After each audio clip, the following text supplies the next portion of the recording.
আজকে আমরা ভেক্টরের কিছু ম্যাথ প্রবলেম সলভ করব।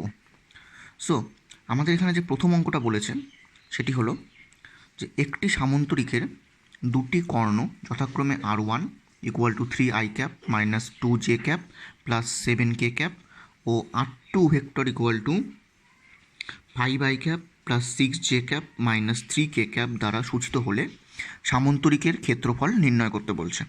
ঠিক আছে, তাহলে আমরা যদি এখানে একটা সামন্তরিক আঁকি তাহলে আমরা এখান থেকে বলতে পারি যে সামন্তরিকের এই বরাবর যদি আমরা এ ভেক্টর নিই, এই বরাবর যদি আমরা বি ভেক্টর নিই, তাহলে সামন্তরিকের একটা কর্ণ যাবে R1 ভেক্টর, আরেকটা কর্ণ যাবে R2 ভেক্টর। এটা আমরা বলতে পারি। যেহেতু আমার এখানে সামন্তরিকের দুটো কর্ণ বলে দেওয়া আছে আর আমাকে সামন্তরিকের ক্ষেত্রফলটা বের করতে বলছে, তাহলে আমরা এখান থেকে R1 জানি আর R2 জানি। আমি ধরলাম এই বাহুটা হচ্ছে একটা এ ভেক্টর আর এই বাহুটা একটা বি ভেক্টর। তাহলে এ ভেক্টর আর বি ভেক্টর যদি হয় তাহলে সামন্তরিকের ক্ষেত্রফল বের করার সূত্র আমরা জানি যে এ ক্রস বি। ঠিক আছে, তাহলে সামন্তরিকের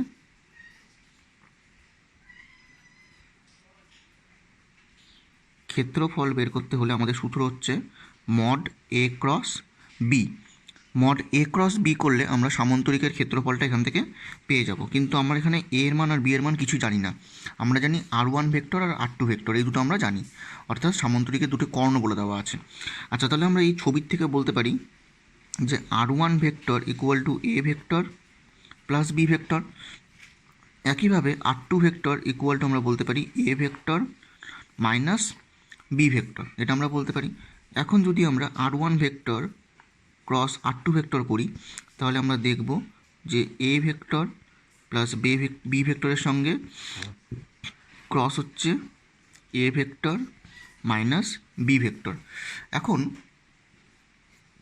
এটাকে যদি আমরা ক্যালকুলেশন করি ভাঙি তাহলে কী পাবো? A vector cross A vector minus A vector cross B vector plus B vector cross A vector minus B vector cross B vector. এটা আমরা এখান থেকে পাবো। তাহলে A vector cross A vector আর B vector cross B vector কী হয়ে যাবে? জিরো হয়ে যাবে। তাহলে এটা যদি জিরো হয়ে যায় তাহলে আমরা এখান থেকে পাচ্ছি minus A vector cross B vector. আর যেহেতু A vector cross B vector commute করে না, কমিউট করাতে গেলে আমাদের এখানে একটা মাইনাস করে নিতে হয়। তাহলে এটা আমরা করে দিলাম minus A vector cross B vector. তাহলে এটাকে আমরা minus 2 A vector cross B vector এটা আমরা বলতে পারি। তাহলে এখান থেকে আমরা R1 vector cross R2 vector equal to আমরা এটা বলতে পারছি। তাহলে সুতরাং আমাদের এখানে A vector cross B vector বের করতে গেলে এটাকে আমাদের কী করতে পারি? 1/2 মড, কারণ যেহেতু আমরা মান নিয়ে আলোচনা করছি 1/2 mod R1 vector cross R2 vector. তাহলে 1/2 mod R1 vector cross R2 vector, অর্থাৎ এখান থেকে আর এখান থেকে সলভ করলে আমরা এই মানটা পেয়ে যাচ্ছি। যেহেতু আমাদের এখানে সামন্তরিকের ক্ষেত্রফল বের করতে বলছে, তাহলে সামন্তরিকের ক্ষেত্রফল বের করতে গেলে আমি যদি এখানে R1 ভেক্টর আর R2 ভেক্টরে যদি আমরা এখান থেকে ক্রস প্রোডাক্টটা বের করি, ক্রস প্রোডাক্টটা বের করে নিয়ে তার মানটা বের করে যদি আমরা হাফ করে দিই তাহলে আমরা এখান থেকে এই সামন্তরিকের ক্ষেত্রফলটাকে পেয়ে যাব। বুঝতে পারা গেল? তাহলে যেহেতু আমাদের কোশ্চিনে আমাদের R1 ভেক্টরের মান জানি আর R2 ভেক্টরের মান জানি, তাহলে এখান থেকে R1 vector cross R2 vector যদি আমরা বের করি তাহলে এটাকে আমরা ডিটারমিনেন্ট ফর্ম করে বের করতে পারবো। I cap J cap K cap. R1 ভেক্টরের ভ্যালু কত আছে? 3 - 2 7। তাহলে আমরা এখানে 3 - 2 7 পুট করে দিলাম। আর এখানে R2 ভেক্টর আছে 5 + 6 - 3। তাহলে এখানে আছে 5 + 6 - 3। এটাকে আমরা ডিটারমিনেন্ট ফর্মে রেডি করে নিলাম। এখন এই ডিটারমিনেন্ট ফর্মে রেডি করে নেওয়ার পর এখান থেকে ভেঙে নিয়ে আমরা এর মানটাকে বের করতে পারবো। তাহলে এখান থেকে ভেঙে নিয়ে আমরা এর মানটাকে কী করে বের করব দেখা যাক। তাহলে এখানে নিলাম আমরা আই ক্যাপ নিলে এখান থেকে যেহেতু আই ক্যাপ নিচ্ছি, এটা আমি ক্রস প্রোডাক্ট বোঝানোর সময় বলেছিলাম যে এখান থেকে যে আই ক্যাপটা নিচ্ছে, আই ক্যাপ নেওয়া মানে এখান থেকে এই কলামটাকে বাদ দিয়ে দেবো আর এখান থেকে এই রোটাকে বাদ দিয়ে দেবো। তাহলে থাকলো কি এই টার্মটা। তাহলে এই টার্মটা থাকলে এখানে আমরা লিখতে পারি -2 × -3 এটা ইন্টু এটা -6 × 7, এটাকে আমরা এই ফর্মে লিখতে পারি, অর্থাৎ এটা ইন্টু এটা মাইনাস এটা ইন্টু এটা। ঠিক আছে, একইভাবে মাইনাস জে ক্যাপ, কারণ একবার এখানে প্লাস করতে হয়, একবার এখানে মাইনাস, তারপর এখানে প্লাস। তোমাদের যদি ক্রস প্রোডাক্টটা শেখা না থাকে ক্রস প্রোডাক্টের জায়গাটা বের করো, যে লেকচারে আমি বুঝেছিলাম ওই লেকচারের মধ্যে ওটা দেখো, তাহলে ওখান থেকে আমি বলে দিয়েছিলাম যে কী করে ডিটারমিনেন্ট ফর্ম ভেঙে নিয়ে আমরা এটাকে বের করতে পারি। তাহলে সেইভাবে করে এটাকে আমরা বের করছি। মাইনাস জে ক্যাপ করলে এখান থেকে আমরা পেয়ে যাব, তাহলে এখান থেকে এই রোটা বাদ চলে যাবে আর এই কলামটা বাদ চলে যাবে, তাহলে 3 ইন্টু মাইনাস 3, এখানে আমরা করতে পারি 3 ইন্টু মাইনাস 3 মাইনাস 5 ইন্টু 7, একইভাবে আসবে প্লাস কে ক্যাপ। প্লাস কে ক্যাপ করলে এখান থেকে এই রো আর এই কলামটা বাদ চলে যাবে, তাহলে প্লাস কে ক্যাপ করলে আমরা এখান থেকে বলতে পারবো হলো 3 ইন্টু 6 মাইনাস 5 ইন্টু মাইনাস 2, তাহলে এখান থেকে এটা ক্যালকুলেশন করলে আমরা পেয়ে যাব 18 I cap minus 22 J cap minus 14 K cap, এটা আমরা এখান থেকে পেয়ে যাব। সরি, ওখানে ভ্যালুটা একটু ভুল লেখা হয়েছিল, ভ্যালুটা আমি একবারে ডাইরেক্ট হাফ করে দিয়েছিলাম। তো এখান থেকে যেটা ভ্যালু দাঁড়াবে সেটা হচ্ছে 36 I cap minus 44 J cap minus 28 K cap. আমরা এখান থেকে এই ভ্যালুটা আমরা এখান থেকে পেয়ে যাব। আচ্ছা, তাহলে আমাদের এখান থেকে ভ্যালুটা কত বেরোচ্ছে? ভ্যালুটা বেরোচ্ছে মাইনাস 36 আই ক্যাপ, এটা ক্যালকুলেশন করলে মাইনাস 36 আসবে। এখান থেকে আমরা পেয়ে যাচ্ছি প্লাস 44 জে ক্যাপ, আর এখান থেকে আমরা পেয়ে যাচ্ছি প্লাস 28 কে ক্যাপ। এটা আমরা এখান থেকে ক্যালকুলেশন করলে এই ভ্যালুটা আমরা পেয়ে যাচ্ছি। এখন যেহেতু R1 ভেক্টর ক্রস R2 ভেক্টরের মানটা আমরা এটা পেয়ে গেলাম, এখন আমাদের বের করতে হবে mod A cross B equal to 1/2 R1 vector cross R2 vector. তাহলে এখান থেকে যদি আমরা 1/2 R1 vector cross R2 vector বের করি, তাহলে এটা বেরোবে আমাদের minus 18 I cap plus 22 J cap plus 14 K cap. এটা আমাদের এখান থেকে বেরোয় যাবে।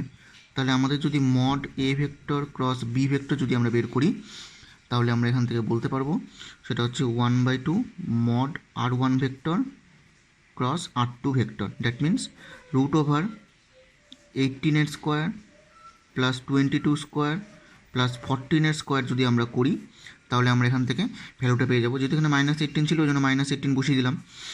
আচ্ছা, তাহলে এখান থেকে ক্যালকুলেশন করলে আমরা পেয়ে যাব 31.69, দ্যাট মিন্স আমরা এখান থেকে পেয়ে যাব 31.69 ইউনিট স্কোয়ার, 31.69 ইউনিট স্কোয়ার। তাহলে আমরা এখান থেকে যে এ ক্রস বি, সেই এ ক্রস বি এর মানটা আমরা পেয়ে যাচ্ছি। তাহলে কোনো একটা সামন্তরিকে যদি কর্ণের দৈর্ঘ্য বলে দেওয়া থাকে বা কর্ণের ভেক্টর রূপটা বলে দেওয়া থাকে, তাহলে সেখান থেকে আমরা সামন্তরিকের ক্ষেত্রফলটাকে আমরা বের করতে পারি।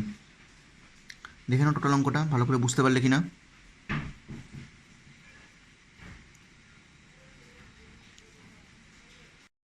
নেক্সট কোশ্চিন যেটা বলেছে সেটি হলো যে এক ব্যক্তি অনুভূমিক রাস্তায় ঘন্টায় 2 কিলোমিটার বেগে হাঁটছে। তার মানে লোকটি অনুভূমিক রাস্তা বরাবর 2 কিলোমিটার বেগে হাঁটছে এবং তার লোকটির মনে হচ্ছে যে বৃষ্টি উল্লম্বভাবে ঘন্টায় 2 কিলোমিটার বেগে পড়ছে। তাহলে বৃষ্টির প্রকৃত বেগ এবং দিক নির্ণয় করতে বলছে, যে বৃষ্টির প্রকৃত বেগ কত হবে এবং তার দিক কোনটা হবে সেটা বের করতে বলছে। আচ্ছা, এখানে করতে গেলে আমরা ধরে নিলাম যে লোকটি এইদিকে ইউ বেগে হাঁটছে, লোকটি এদিকে ইউ বেগে হাঁটছে এবং লোকটির মনে হচ্ছে বৃষ্টি উল্লম্বভাবে নিচের দিকে লোকটির দিকে এসে পড়ছে। ধরলাম সেটা ডাব্লু ভেক্টর। লোকটি ইউ বেগে অনুভূমিক দিকে হাঁটছে এবং বৃষ্টি লোকটির সাপেক্ষে উল্লম্বভাবে নিচের দিকে পড়ছে। তাহলে এটা কিন্তু বৃষ্টির প্রকৃত বেগ না, এটা হচ্ছে লোকটির সাপেক্ষে বৃষ্টির বেগ, মানে লোকটি দেখছে যে বৃষ্টি এভাবে করে পড়ছে। আর যেহেতু এটা হচ্ছে আপেক্ষিক বেগ সংক্রান্ত অঙ্ক, আর আপেক্ষিক বেগের অঙ্কের ক্ষেত্রে আমি বলেছিলাম যে যার সাপেক্ষে আপেক্ষিক বেগ বের করতে হয় সেটাকে সবসময় নেগেটিভ করতে হয়। যেহেতু এখানে লোকটির সাপেক্ষে আমরা বৃষ্টির বেগ দেখছি, তাহলে লোকটির সাপেক্ষে আমাকে লোকটির যে বেগটা তার বেগটাকে কত করতে হবে, মাইনাস ইউ ভেক্টর করতে হবে, কারণ যেহেতু লোকটির সাপেক্ষে বের করা হচ্ছে। তাহলে লোকটি দেখছে যে বৃষ্টি এভাবে করে পড়ছে, তাহলে বৃষ্টি অবশ্যই এভাবে করে পড়ছে না, তাহলে বৃষ্টি আমাকে যেটা বের করতে বলছে প্রকৃত বেগ আর দিক নির্ধারণ করতে বলছে। তাহলে মোটামুটি ধরলাম বৃষ্টি এইভাবে করে পড়ছে, সেটা ধরলাম ভি ভেক্টর, তার মানে এটাই হচ্ছে বৃষ্টির প্রকৃত বেগ। বৃষ্টি যদি প্রকৃত এই বেগে পড়ে আর লোকটি যদি এই বেগে যায়, তাহলে লোকটির সাপেক্ষে বৃষ্টির বেগকে কেমন দেখবে, এভাবে দেখবে। যেহেতু লোকটির সাপেক্ষে বলা হচ্ছে, ওই জন্য লোকটির বেগটিকে এইদিকে আমরা মাইনাস করে নিচ্ছি। তাহলে এদিকে যদি আমরা মাইনাস করে নিই, তাহলে আমরা দেখব যে এই দুটো ভেক্টরের যে লব্ধি হবে, সেই লব্ধি বরাবর বৃষ্টিটা নিচের দিকে পড়তে দেখবে, মানে ব্যক্তিটার মনে হবে যে বৃষ্টি নিচের দিকে পড়ছে। তার জন্য আমাকে কী বের করতে বলছে, বৃষ্টির প্রকৃত বেগ আর দিক নির্ণয় করতে বলছে। তাহলে ধরলাম সেটা উল্লম্বের সঙ্গে থিটা কোণ করছে। তাহলে উল্লম্বের সঙ্গে যদি থিটা কোণ করে, তাহলে এখান থেকে আমরা দিকটা পেয়ে যাব। আর এটাকে যদি আমরা একটা সামান্তরিক ফর্মে কাজে লাগাই, তাহলে আমরা এখান থেকে পাবো যে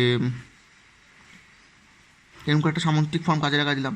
তাহলে এরকম একটা সামান্তরিক ফর্ম কাজে লাগালে আমরা এখান থেকে দেখতে পাচ্ছি যে এটা যদি মাইনাস ইউ ভেক্টর হয় আর এটা যদি ভি ভেক্টর হয়, তাহলে এখান থেকে আমরা ডাব্লুটাকে আমরা বের করতে পারবো। এখন যেহেতু আমরা জানি যে ভেক্টরকে রিপ্লেস করা যায়, তাহলে এই ইউ ভেক্টরকে যদি আমরা এখানে রিপ্লেস করি, তাহলে এটাকে আমরা ইউ বলতে পারি, কারণ এখান থেকে এতটুকু ইউ মানে এখান থেকে এতটুকু ইউ হবে, যেহেতু টোটালটা একটা সামান্তরিক। তাহলে এখান থেকে এটা হচ্ছে ভি, এখান থেকে এটা হচ্ছে ইউ, আর এখান থেকে এটা ডাব্লু। তাহলে এটা একটা সমকোণী ত্রিভুজ তৈরি করছে।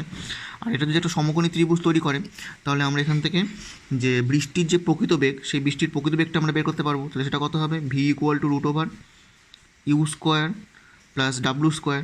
যেহেতু লোকটির বেগ বলে দেওয়া আছে 2 কিলোমিটার পার ঘন্টা, আর বৃষ্টি উল্লম্বভাবে 2 কিলোমিটার পার ঘন্টা বেগে পড়ছে, তাহলে আমরা এখান থেকে root over 2 square plus 2 square করলে আমরা পেয়ে যাচ্ছি 2√2 কিলোমিটার পার ঘন্টা। তাহলে এই 2√2 কিলোমিটার পার ঘন্টা যেটা হচ্ছে, সেটা হলো বৃষ্টির প্রকৃত বেগ।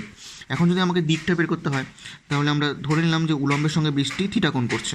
তাহলে ট্যান থিটা ইকুয়াল টু, যদি আমরা ইউ বাই ডাব্লু করি, তাহলে আমরা পেয়ে যাবো ইউ মানে হচ্ছে 2, ডাব্লু মানে হচ্ছে 2, দ্যাট মিনস 1। তাহলে থিটা হলো 45 ডিগ্রি। অর্থাৎ তাহলে আমরা এখান থেকে পেয়ে যাচ্ছি যে বৃষ্টির প্রকৃত বেগ সেটা হচ্ছে 2√2 কিলোমিটার পার ঘন্টা, আর যে অ্যাঙ্গেলটা অর্থাৎ উলম্বের সঙ্গে ও 45 ডিগ্রি কোণ করে বৃষ্টিটা পড়ছে। ওই জন্য লোকটির মনে হচ্ছে যে বৃষ্টিটা সোজা ওর দিকে এসে পড়ছে, এটা হচ্ছে আপেক্ষিক, আর এটা হচ্ছে প্রকৃত। বুঝতে পারা গেল? তাহলে এখান থেকে আমরা বৃষ্টির প্রকৃত বেগ এবং তার দিক আমরা নির্ধারণ করতে পারছি। নেক্সট ম্যাথ যেটা বলেছে সেটি হলো যে ইউ প্রক্ষেপ বেগে ছোড়া একটি প্রাসের সর্বাধিক উচ্চতা ও প্রক্ষেপ সীমা আর হলে দেখাও যে আর ইকুয়াল অর্জিত উচ্চতা এইচ, এটা লিখতে ভুলে গেছিলাম, অর্জিত উচ্চতা এইচ এবং প্রক্ষেপ সীমা আর হলে দেখাতে বলেছে যে R square equal to 16h into U square by 2g minus H, এটা আমাকে প্রমাণ করতে হবে। তো এখানে যে প্রাসটাকে ছোড়া হচ্ছে, তো ধরে নিলাম প্রাসটির প্রক্ষেপ কোণ আলফা।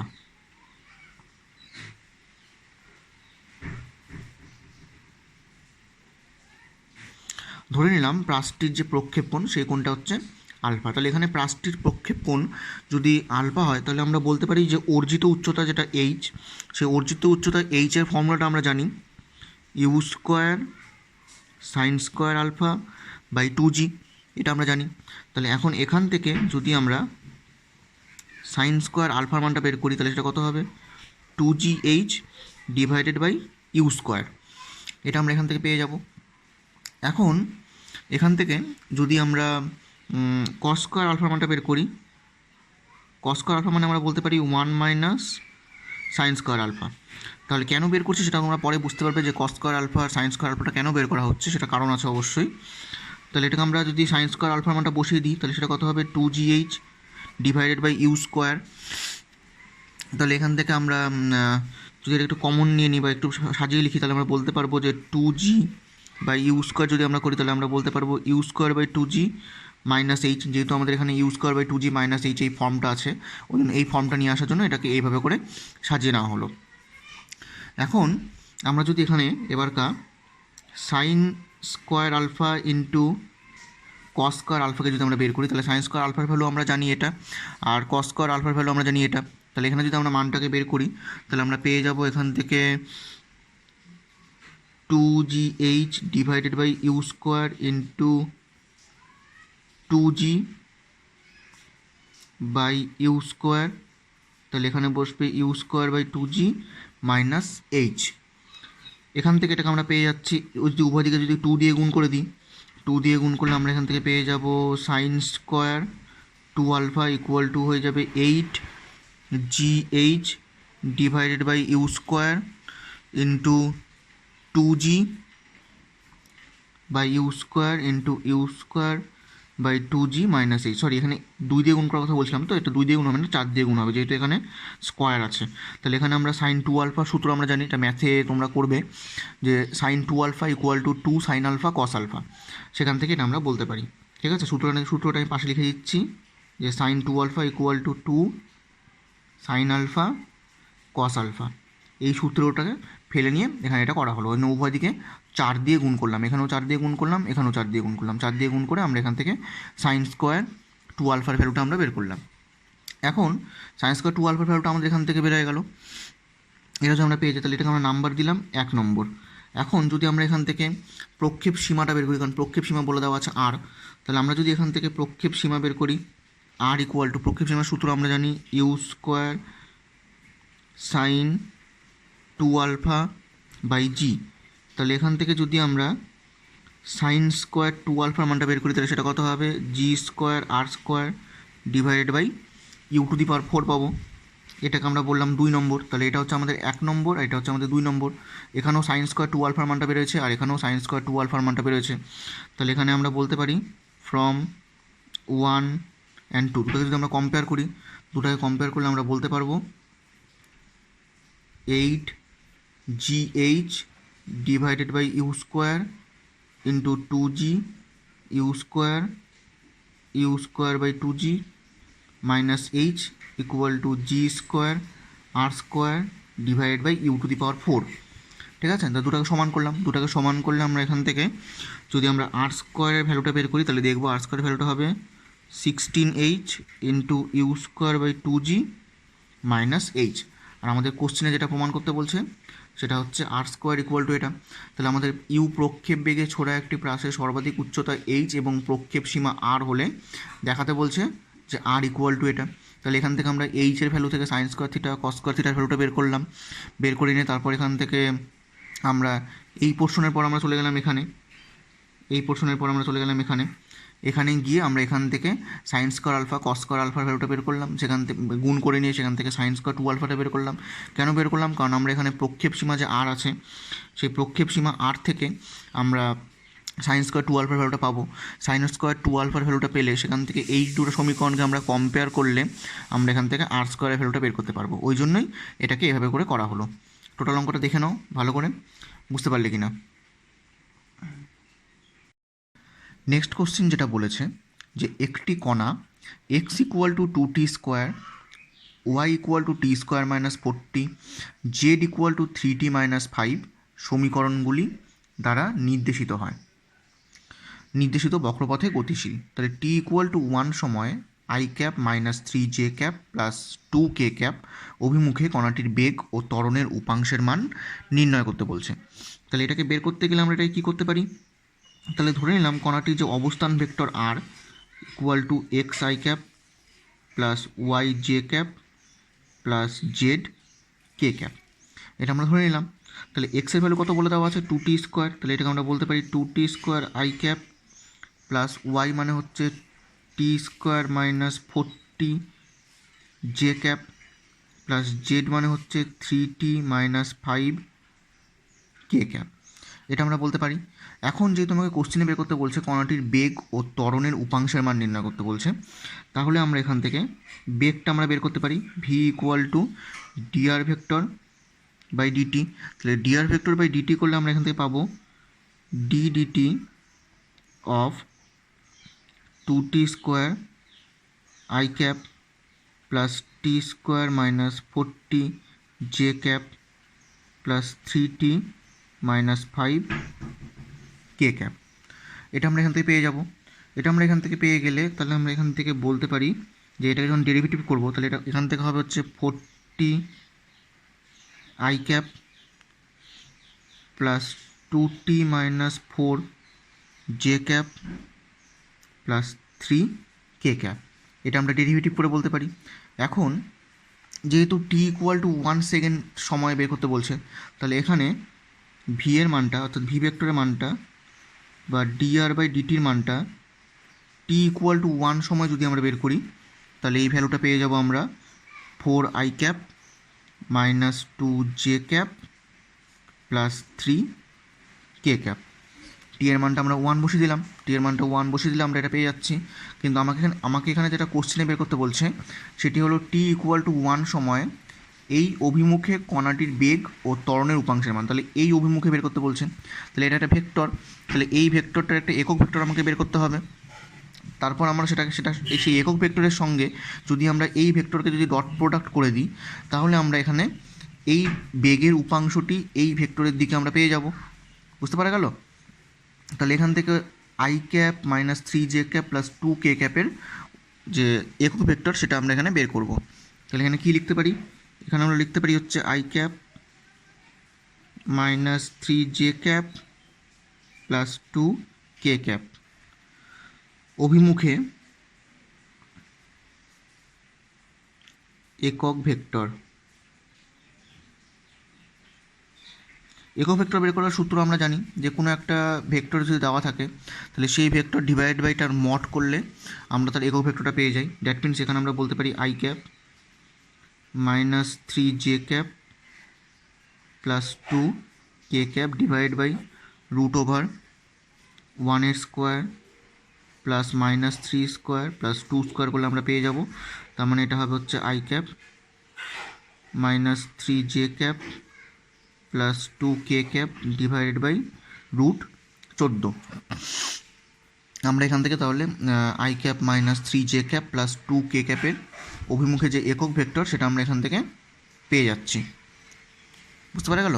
তাহলে এখন প্রদত্ত ভেক্টরটির অভিমুখে বেগের উপাংশের মানটা বের করতে বলছে।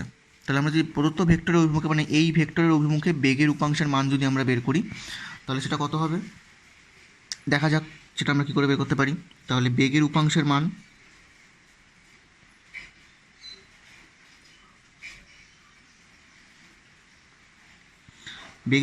যেটা দাঁড়াবে, আমরা এখানে মড করে নিচ্ছি কারণ উপাংশের মানটা ডট প্রোডাক্ট করলে নেগেটিভও আসতে পারে, এখানে আমরা নেগেটিভটা নিচ্ছি না, শুধুমাত্র মানটাকে নিচ্ছি, ওই জন্য আমরা এখানে এটাকে মড করে দিচ্ছি। তাহলে আমরা এখান থেকে কী করবো, 4i cap minus 2j cap plus 3k cap dot I cap minus 3j cap plus 2k cap divided by root 14। তাহলে এখান থেকে আমরা এটার মানটা পেয়ে যাব। এখান থেকে এটা ডট প্রোডাক্ট আমরা করতে পারি, ডট প্রোডাক্ট করতে যেমন আইয়ের সঙ্গে আই ডট হয়, জে এর সঙ্গে জে ডট হয়, কে এর সঙ্গে কে ডট হয়। তাহলে এখানে যখন আমরা ডট প্রোডাক্ট করব, ডট প্রোডাক্ট করলে আমাদের এখানে ভ্যালু বেরোবে 4 × 1 plus minus 2 × minus 3 plus 3 × 2 divided by root 14। তাহলে এখান থেকে সলভ করলে আমরা পাবো 16 বাই রুট 14, দ্যাট মিনস 8√14/7। তাহলে আমরা এই ভেক্টরের অভিমুখে বেগের যে উপাংশের মান সেই উপাংশের মানটা আমরা এইভাবে করে বের করে নিতে পারছি। এখন আমাদের যেটা কোশ্চেনের মধ্যে বলছে যে ত্বরণের উপাংশের মানটা নির্ণয় করতে বলছে কোশ্চেন থেকে। তাহলে ত্বরণের উপাংশের মানটা নির্ণয় করতে গেলে প্রথমে আগে ভি ইকুয়াল টু আমরা জানি এটা, তাহলে ভি ইকুয়াল টু এটার থেকে আমাদের ত্বরণের মানটাকে বের করে নিতে হবে। তাহলে ত্বরণের মানটা যদি আমরা বের করে নিই তাহলে আমরা কী বলতে পারবো, ত্বরণ A vector equal to DV vector by DT. DV vector by DT করলে আমাদের এখান থেকে আসবে D DT of 4t I cap plus 2t minus 4j cap plus 3k cap. এই টার্মটা আমরা এখান থেকে পেয়ে যাব। তাহলে এটাকে ডেরিভেটিভ করলে আমরা পাবো এখান থেকে 4i cap plus 2j cap. তাহলে টি এর মানটা যেহেতু বসানো দরকার পড়ছে না, কারণ টিটা এমনি ডেরিভেটিভ করলে টিটা এমনি ভ্যানিশ হয়ে যাচ্ছে, টিতে যেহেতু কোনো টার্ম থাকছে না, ওই জন্য টি ইকুয়াল টু 1 সেকেন্ড এখানে আর কোনো বসানোর দরকার পড়ছে না। তাহলে আমরা ত্বরণ এ ভেক্টর ইকুয়াল টু পেয়ে যাচ্ছি 4i cap plus 2j cap. যেভাবে করে বেগের উপাংশের মানটা বের করলাম ঠিক সেইভাবে করে এবার আমরা ত্বরণের উপাংশের মানটা বের করব। তাহলে এখান থেকে আমাদের বেরোবে ত্বরণের উপাংশের মান equal to mod 4i plus 2j dot I cap minus 3j cap plus 2k cap divided by root 14। এখান থেকে যেটা যখন সলভ করবো, এটা সলভ করলে আমরা সেম একইভাবে করে বের করতে পারবো। 4 × 1 তারপরে এটা হবে হচ্ছে প্লাস 2 × -3 ডিভাইডেড বাই √14, এখানে মড বসলো, তাহলে এখান থেকে ভ্যালুটা বেরোলো হচ্ছে 2/√14, এখান থেকে করলে বেরোচ্ছে √14/7। তাহলে আমরা এখান থেকে যে ত্বরণের যে উপাংশের মান, সেই ত্বরণের উপাংশের মানটা আমরা এখান থেকে পেয়ে যাচ্ছি। টোটাল অঙ্কটা দেখে নাও ভালো করে, বুঝতে পারলে কিনা। তাহলে আমাদের কোশ্চেনে অবস্থানগুলো বলে দেওয়া ছিল, তাহলে আমি আর ভেক্টরটা পেয়ে গেলাম, অবস্থান ভেক্টরটা পেয়ে গেলাম, অবস্থান ভেক্টর থেকে আমরা ডেরিভেটিভ করে বেগের মানটা বের করলাম, তারপর t=1 সময়ে বেগটা কত সেটা বের করলাম। এই যে ভেক্টর, এই ভেক্টর বরাবর বেগের উপাংশ এবং ত্বরণের উপাংশের মান নির্ধারণ করতে বলছে, তাহলে এই বরাবর আমরা একক ভেক্টরটা বের করে নিলাম। এবং কেন একক ভেক্টরটা বের করলাম, কারণ বেগের উপাংশের মান বের করতে হলে ওই বরাবর সেই বেগ ভেক্টরটার সঙ্গে সেই একক ভেক্টরটাকে আমাকে যদি ডট প্রোডাক্ট করি, তাহলে আমরা বেগের উপাংশের মানটা আমরা পেয়ে যাব। একইভাবে করে ত্বরণেরটারও বের করা হলো। দেখে নাও টোটালটা ভালো করে বুঝতে পারলে কিনা।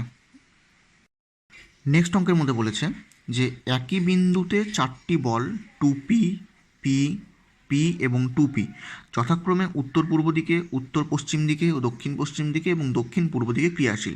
দ্যাট মিন্স প্রথম যে বলটা আছে 2p, সেটা কাজ করছে উত্তর পূর্ব দিকে, দ্বিতীয় বল p কাজ করছে উত্তর পশ্চিম দিকে, তৃতীয় বল p কাজ করছে দক্ষিণ পশ্চিম দিকে এবং চতুর্থ বল 2p কাজ করছে দক্ষিণ পূর্ব দিকে। আমাকে এখানে বলগুলির লব্ধি নির্ণয় করতে বলছে। তাহলে আমি যদি এখানে একটা চিত্রের মাধ্যমে যদি আমরা আঁকি, তাহলে আমরা দেখতে পারবো যে ওয়েস্ট, ইস্ট, নর্থ, সাউথ, বুঝতে পারা গেল। মানে ওয়েস্ট, ইস্ট, নর্থ, সাউথের উপর বেস করে উত্তর পূর্ব দিকে বল কাজ করছে 2p, তার মানে এদিকে একটা বল কাজ করছে, সেটা হলো 2p। ঠিক একইভাবে এদিকে একটা বল কাজ করছে, সেটা হলো p, এদিকে একটা বল কাজ করছে, সেটা হলো p, এদিকে একটা বল কাজ করছে, সেটা হলো 2p। এবং এগুলো প্রত্যেকটারই উত্তর পূর্ব, উত্তর পশ্চিম, দক্ষিণ পশ্চিম, দক্ষিণ পূর্ব এইভাবে করে কাজ করছে। তার মানে এখানে আমরা এই বলটা আর এই বলটার মধ্যে লব্ধি নির্ধারণ করতে পারবো, আর এই বলটা আর এই বলটার মধ্যে লব্ধি নির্ধারণ করতে পারবো। তাহলে এই দুটো বলের মধ্যে যদি আমরা লব্ধি নির্ধারণ করি, তাহলে দেখতে পারবো যে এর যে লব্ধিটা সেটা এইদিকে যাবে এবং সেটা কত হবে 2p - p হবে, আর এই দুটোর যে লব্ধি সেটা আসবে এই দিকে, সেটা কত হবে 2p - p হবে। তার মানে এই ছবিটা যদি একটু ভালো করে আঁকা যায় লব্ধি সহকারে, তাহলে আমরা বলতে পারবো ওয়েস্ট, ইস্ট, নর্থ, সাউথ। তার মানে এই বরাবর লব্ধি কত আসবে, সেটা আসবে p ভেক্টর, আর এই বরাবর এটা কত আসবে, সেটা আসবে p ভেক্টর। তার মানে এটা এটার সঙ্গে, যেহেতু এটা দক্ষিণ পূর্ব দিকে, সরি উত্তর পূর্ব দিকে, উত্তর পূর্ব দিকে হওয়ার জন্য এর যে অ্যাঙ্গেলটা হবে, সেই অ্যাঙ্গেলটা হবে 45 ডিগ্রি, আর এটা দক্ষিণ পূর্ব দিকে হওয়ার জন্য অ্যাঙ্গেলটা হবে -45 ডিগ্রি। তার মানে দুটো ভেক্টর পরস্পরের সঙ্গে 90 ডিগ্রি কোণ করছে। আর দুটো ভেক্টর পরস্পরের সঙ্গে যদি 90 ডিগ্রি কোণ করে, তাহলে আমরা জানি তাদের যে লব্ধিটা বের করা যায় কীভাবে করে। তাহলে ধরলাম সেই লব্ধিটা কাজ করছে এদের মিডিল পয়েন্ট দিয়ে এইভাবে করে কাজ করছে, তাহলে এখান দিয়ে এদের যে লব্ধি সেটা হচ্ছে ধরলাম p' ভেক্টর, সেই লব্ধিটা এদিকে কাজ করবে। তার মানে লব্ধি যদি p' ভেক্টর যদি এদিকে কাজ করে, তাহলে সেই p' ভেক্টরের ভ্যালু কত হবে, p' ভেক্টর হবে √p² + p²। দ্যাট মিনস আমরা এখান থেকে ভ্যালু পাবো হচ্ছে 2√p। তার মানে এখান থেকে যদি ভ্যালুটা 2√p হয়, আর এর দিক কোন দিক হবে, এর দিক হবে পূর্ব দিক বরাবর, অর্থাৎ এক্স অক্ষ বরাবর। এটা আমরা এখান থেকে বলতে পারি, ঠিক আছে। কারণ যেহেতু এটার ভ্যালু আর এটার ভ্যালু সমান, ওই জন্য এটা একদম মিডিল পয়েন্ট দিয়ে যাবে, আর মিডিল পয়েন্টে যাওয়া মানে পূর্ব দিক বরাবর হচ্ছে এখানে, ওই জন্য এটার দিকটা হবে পূর্ব দিকে। বুঝতে পারা গেল কী বললাম? তাহলে এখানে 4টা বল দেওয়া ছিল, 4টা বলের মধ্যে প্রথমে যেটা উত্তর পূর্ব দিকে কাজ করছে আর দক্ষিণ পশ্চিম দিকে কাজ করছে, সেই দুটো বলের মধ্যে লব্ধি বের করলাম, সেই লব্ধি বের করে সেটাকে এখানে ড্র করা হলো। একইভাবে যেটা কাজ করছে উত্তর পশ্চিম দিকে আর দক্ষিণ পূর্ব দিকে, সেই দুটো বলের মধ্যে লব্ধি বের করে সেটাকে আমরা ড্র করলাম এখানে। তারপর এই বলটা এবং এই বলটার মধ্যে আমরা লব্ধি নির্ধারণ করলাম, সেই লব্ধিটা যাচ্ছে পূর্ব দিক বরাবর, এবং সেই লব্ধির মান সমকোণী ত্রিভুজের ক্ষেত্রে আমরা জানি যে c √a² + b² করে আমরা বের করতে পারি। তাহলে c √a² + b² করলে আমরা p' পেয়ে যাচ্ছি 2√p, যেটা আমাদের কাজ করছে পূর্ব দিকে। বুঝতে পারা গেল? তাহলে এইভাবে করে এটা আমরা সেই বলগুলোর লব্ধিটা আমরা বের করতে পারি। এরপর আমাদের যেটা নেক্সট ম্যাথ আছে সেটা হলো যে সরণ ভেক্টরগুলির ভ্যালু বলে দেওয়া আছে। সরণ ভেক্টরগুলো যেমন a vector, b vector, c vector, এই সমস্ত ভ্যালুগুলো আমাদের বলে দেওয়া আছে যে a ভেক্টর = উত্তর পশ্চিম দিকে 10 মিটার, b ভেক্টর = পূর্ব দিকের সঙ্গে 30 মিটার উত্তরে 20 মিটার, এবং c ভেক্টর = দক্ষিণ দিকে 35 মিটার। এই তিনটা ভেক্টরের লব্ধি ভেক্টর আমাদেরকে বের করতে বলছে। তাহলে আমরা এখান থেকে দেখতে পাচ্ছি যে এ এর মান বলে দেওয়া আছে এখান থেকে। আচ্ছা, এ এর মান কত বলে দেওয়া আছে? 10 মিটার। বি এর মান বলে দেওয়া আছে 20 মিটার। আর সি এর মান বলে দেওয়া আছে 35 মিটার। তাহলে এখন এটাকে যদি আমরা, যেহেতু উত্তর দক্ষিণ পূর্ব পশ্চিম এই হিসেবে বেস করছে, এই হিসাবে বেস করে করার ফলে এটাকে যদি আমরা ওয়েস্ট, ইস্ট, নর্থ, সাউথ এইভাবে করে যদি আমরা ভেঙে নিই, তাহলে আমরা এখান থেকে দেখতে পারবো যে এ ভেক্টরটা কাজ করছে উত্তর পশ্চিম দিকে 10 মিটার, উত্তর পশ্চিম দিকে, তার মানে এই দিকে উত্তর পশ্চিম দিকে কাজ করছে এ ভেক্টর। বি ভেক্টর কাজ করছে পূর্ব দিকের সঙ্গে 30 ডিগ্রি উত্তরে 20 মিটার, পূর্ব দিকের সঙ্গে 30 ডিগ্রি উত্তরে 20 মিটার। আর সি ভেক্টর কাজ করছে দক্ষিণ দিকে 35 মিটার, মানে এই দিকে কাজ করছে সি ভেক্টর। তার মানে এখন এই এ ভেক্টর, বি ভেক্টর আর সি ভেক্টরগুলিকে যদি আমরা I cap, J cap, K cap আকারে যদি আমরা সাজিয়ে নিই, যেহেতু এটা 2 ডাইমেনশন, ওই জন্য এখানে কে ক্যাপ আসবে না, তাহলে আই ক্যাপ আর জে ক্যাপ আকারে যদি আমরা সাজিয়ে নিই, তাহলে আমরা কী পাবো দেখা যাক। এ ভেক্টর ইকুয়াল টু আমরা লিখতে পারি -10 cos 45 I cap plus 10 sin 45 J cap. এটাকে আমরা ভেক্টর ফর্মে লিখলাম। আচ্ছা, এটা কেমন করে লিখলাম? কারণ যেহেতু আমার এ ভেক্টর এদিকে আছে আর এই অ্যাঙ্গেলটা হচ্ছে আমাদের 45 ডিগ্রি, তাহলে এই বরাবর এর এদিকে একটা কম্পোনেন্ট যাবে আর এদিকে একটা কম্পোনেন্ট যাবে, দুটো কম্পোনেন্ট আমরা পাবো। যেহেতু এটা নেগেটিভ এক্স অ্যাক্সিসের ডিরেকশনে কম্পোনেন্টটা হচ্ছে, ওই জন্য এটাকে আমরা করলাম -10 cos 45 আই ক্যাপ। আর এটা যেহেতু পজিটিভ ওয়াই অ্যাক্সিসের দিকে কম্পোনেন্টটা হচ্ছে, ওই জন্য এটাকে করলাম 10 sin 45 জে ক্যাপ। এটাকে আমরা এই ফর্মে ভেঙে নিলাম। একইভাবে করে যদি আমরা বি ভেক্টরকে যদি আমরা ভাঙি, তাহলে এ ভেক্টরকে আমরা ভাঙলে লিখতে পারবো হচ্ছে -5√2 আই ক্যাপ। একটু স্টেপ জাম্প মারলাম, কারণ cos 45 মানে 1/√2, উপর নিচে √2 দিয়ে গুণ করে নিলাম, গুণ করে নিয়ে এটাকে আমরা লিখতেছি -5√2 আই ক্যাপ প্লাস এখানে আমরা বলতে পারি 5√2 জে ক্যাপ। এখন যদি আমরা বি ভেক্টরকে ভাঙি, তাহলে এটা হবে হচ্ছে 20 cos 30 I cap plus 20 sin 30 J cap.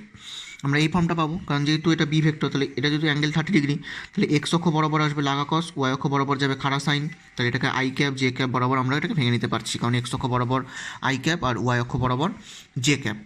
ঠিক আছে, তাহলে এটাকে ভাঙলে আমরা এখান থেকে পেয়ে যাচ্ছি হলো 10√3 I cap plus 10 J cap. এটাকে আমরা এইভাবে করে লিখতে পারলাম। সিমিলারলি সি ভেক্টরকে আমরা লিখতে পারি, যেহেতু এটা শুধু দক্ষিণ দিকে কাজ করছে, অর্থাৎ নেগেটিভ ওয়াই অ্যাক্সিসে কাজ করছে, তাহলে এটাকে আমরা বলতে পারি -35 জে ক্যাপ।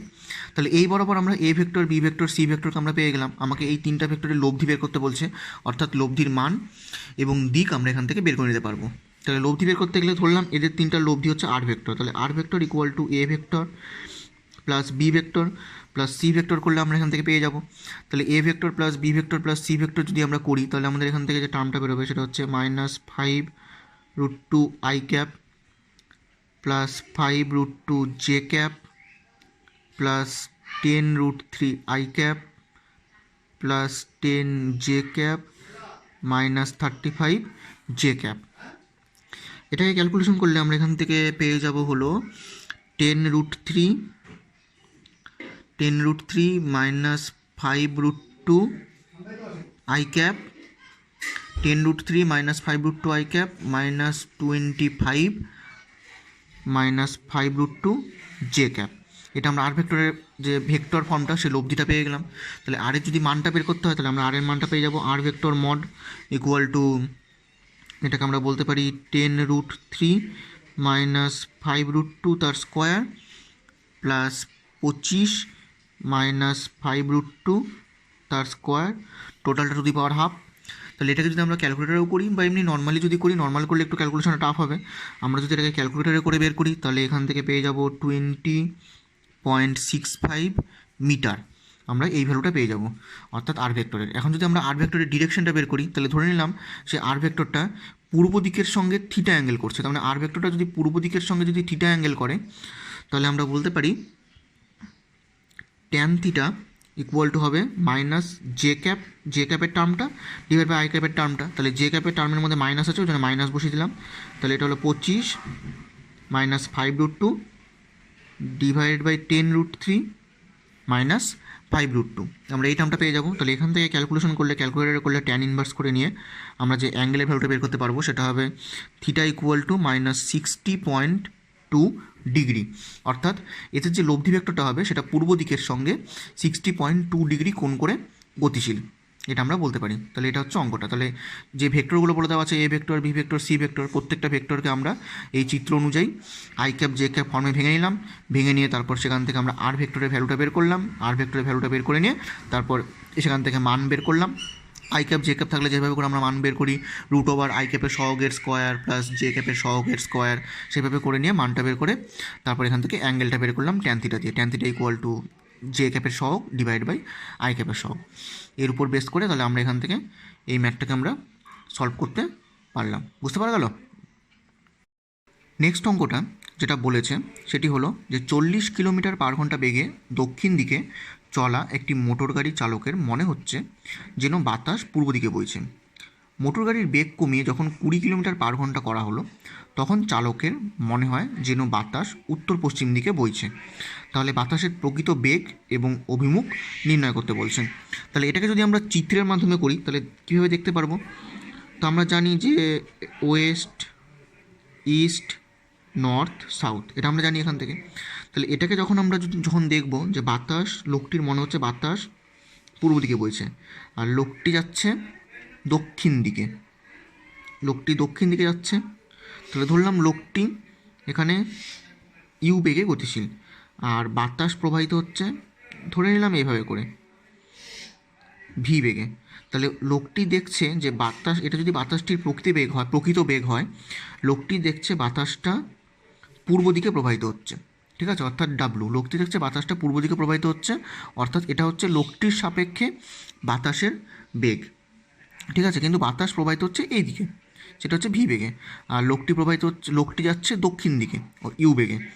তাহলে এখন যদি আমরা এখানে ক্যালকুলেশনের মাধ্যমে যদি আমরা করি তাহলে দেখব যে চালকটির সাপেক্ষে যদি বাতাসটির আপেক্ষিক বেগ যদি W1, এটাকে যদি আমরা W1 নাম দিই তাহলে আমরা বলতে পারবো W1 vector equal to V vector minus U vector, যেখানে ভি ভেক্টরটা হচ্ছে বাতাসের প্রকৃত বেগ আর ইউ ভেক্টরটা হচ্ছে চালকটির প্রকৃত বেগ।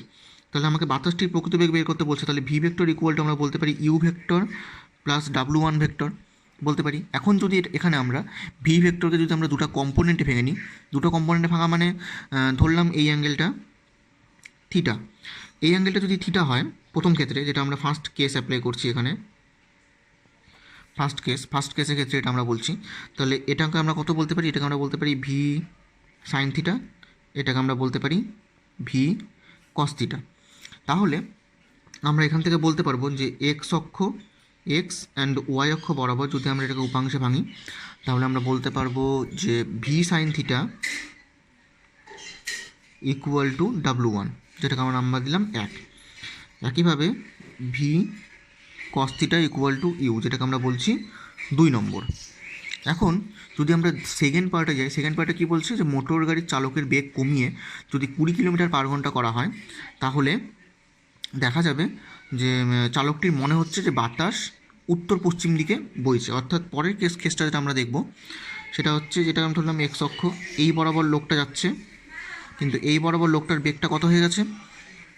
U/2 ভেক্টর, কারণ বেগটা যেহেতু অর্ধেক হয়ে গেল লোকটা, আর বাতাস যেদিকে প্রবাহিত হচ্ছিল ঠিক সেই দিকে বাতাস প্রবাহিত হচ্ছে এরকম করে ভি বেগে, কিন্তু লোকটি দেখছে বাতাসটা উত্তর পশ্চিম দিকে প্রবাহিত হচ্ছে, দ্যাট মিনস W2। লোকটি দেখছে যে বাতাসটা উত্তর পশ্চিম দিকে প্রবাহিত হচ্ছে, তার মানে এটা হচ্ছে W2, এটা হচ্ছে উত্তর পশ্চিম দিক। বোঝা গেল? তাহলে এখন যদি আমরা এই ক্ষেত্রে যদি এটাকে আমরা দেখি তাহলে আমরা বলতে পারবো যে দ্বিতীয় ক্ষেত্রে, এটা হচ্ছে আমাদের সেকেন্ড কেস,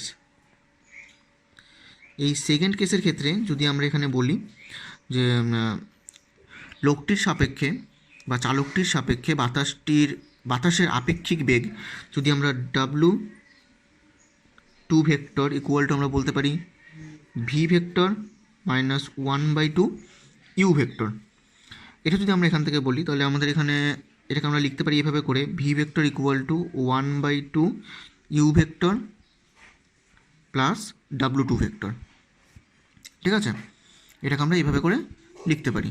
এখন এটাকে যদি আমরা উপাংশে ভাঙি ভি ভেক্টরকে, তাহলে ডাব্লু টুকে যদি আমরা উপাংশে ভাঙি, তাহলে ডাব্লু টুকে আমরা উপাংশে ভাঙলে আর ভিকে যদি আমরা উপাংশে ভাঙি, তাহলে আমরা পেয়ে যাব ভি, কারণ এই অ্যাঙ্গেলটা ধরলাম থিটা আর এই টোটাল অ্যাঙ্গেলটা হলো 45 ডিগ্রি। তাহলে ডাব্লু টু এর এই বরাবর একটা উপাংশ বেরোবে, সেটা হবে হচ্ছে ডাব্লু টু সাইন 45 ডিগ্রি, আর ভি এরও একটা উপাংশ বেরোবে, সেটা হবে ভি সাইন থিটা। এই বরাবর ডাব্লুর একটা উপাংশ বেরোবে, সেটা হবে ডাব্লু টু কস 45 ডিগ্রি আর হবে ভি কস থিটা। এটা আমরা বলতে পারি। তাহলে এখানেও একইভাবে করে এক্স অ্যান্ড ওয়াই অক্ষ বরাবর যদি এটাকে আমরা লিখি, তাহলে আমরা এই ছবির থেকে কী লিখতে পারবো? আমরা লিখতে পারবো V sine theta equal to W two sine 45 degree equal to W two. এটাকে আমরা নাম্বার দিলাম 3। ঠিক আছে? তাহলে একইভাবে করে আমরা যদি এখান থেকে ভি কস থিটা বের করি, তাহলে V cos theta equal to হবে 1/2u plus W two cos 45 degree. অর্থাৎ আমরা এখান থেকে পেয়ে যাব হলো 1/2u প্লাস ডাব্লু টু/√2। এটাকে আমরা বললাম 4 নম্বর। ঠিক আছে? তাহলে এখন যদি এখানে 2 নম্বর আর 4 নম্বর যে সমীকরণটা আছে, কারণ 2 নম্বরের মতো দেখতে পাচ্ছি V cos theta equal to আছে ইউ, আর 4 নম্বরের মধ্যে আমরা দেখতে পাচ্ছি V cos theta equal to আছে এটা। তাহলে ফ্রম 2 নম্বর